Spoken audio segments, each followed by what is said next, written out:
15 here, and I just got the new Rivian all-weather mats with the yellow logo delivered. Now these are the new ones that just came out again. They couldn't produce them for a while, so this is like, I'll call the second gen. Let's see what they look like.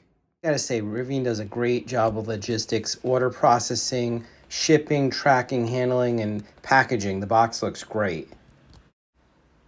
Here's the barcode on the package. Now I see the part number ends in -A, so maybe this is a new revision of the yellow mats. So I took them out of the box, and here's what they look like on the front and on the back. Now, they look really good. There's no warping on the plastic right out of the box. Now here's how they look compared to my Tesla Model 3 all-weather mats.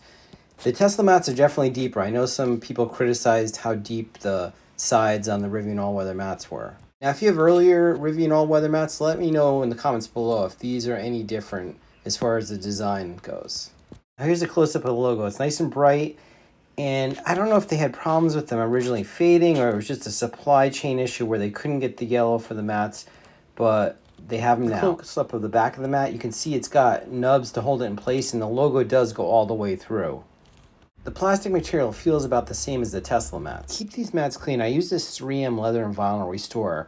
I use this on my Tesla mats. My friends laugh because they're slippery when they get in. But use it with a microfiber and it keeps them really clean. There you go. There's the new all-weather mats. Remember to like and subscribe for more videos about Rivian, Tesla, C8 Corvette, Wi-Fi, and other tech products.